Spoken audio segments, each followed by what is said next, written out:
It's one of 15 states that has this stand your ground law, and it's very broad in Florida, and what it means is if you feel threatened, you can defend yourself even with deadly force if you feel in fear of this great bodily harm. That you're not expected to run away, or you can't. You're not supposed to run. You're not supposed to retreat. You can use deadly force. Exactly. But you sort of hit the nail on the head. There's an exception to that, and that's the first aggressor rule. So if you pick a fight and then you get beaten, you can't then walk away and get a gun and shoot someone.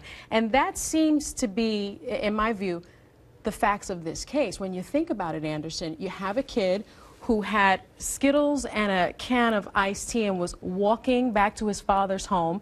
And then you have this sort of neighborhood watch person who deemed him suspicious. He calls the police department. They tell him to stand down, that a police cruiser would be dispatched. Well, he takes the law into his own hands and, I believe, pursued him. In that type of fact scenario, you are not entitled to claim self-defense. That's a self-protection law. It's not clear how a fight or how the altercation actually ensued, but it is, from what we know, this Zimmerman guy, the neighborhood watch guy, got out of his vehicle and pursued That's right. This young man. I mean, you have to look at race as well in this, and a lot of people in Florida are saying there's race. This involves race. Well, I think so. I mean, you're talking about a black kid, 17 years old, with a red hoodie. Why does that make him suspicious? And why does he get gunned down? I mean, this night watch person brought a gun to a Skittle fight. The kid was completely unarmed. It just doesn't make sense. I do think race perhaps played a role in it. Why was this child suspicious? We're talking about a child. The question is, why was he viewed as suspicious? Because he was walking in this gated community. Exactly. Walking in a gated community. It was raining. He had a hoodie on.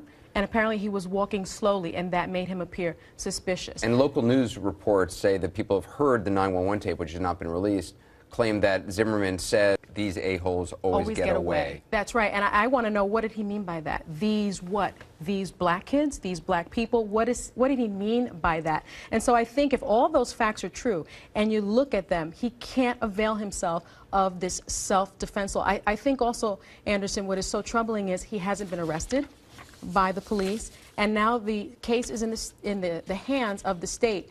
As a former prosecutor, I hope that they have the guts to charge this guy. Let a jury decide what happened, because one of the witnesses to this, Trayvon Martin, is dead. He was, in my view, murdered. And again, the family wants the 911 tapes released in the hopes that that will have some evidence of what occurred. Apparently, the shot is actually audible during one of the 911 calls. Yes, and I think it'll sort of shed light on what really happened here. Was he the first aggressor? What did he say to the police? What was his motivation for pursuing this young man? And if he indeed pursued him, then that, in my mind, when I put my legal hat on, means he's the first aggressor. He cannot avail himself of that defense, and he should be prosecuted to the fullest extent of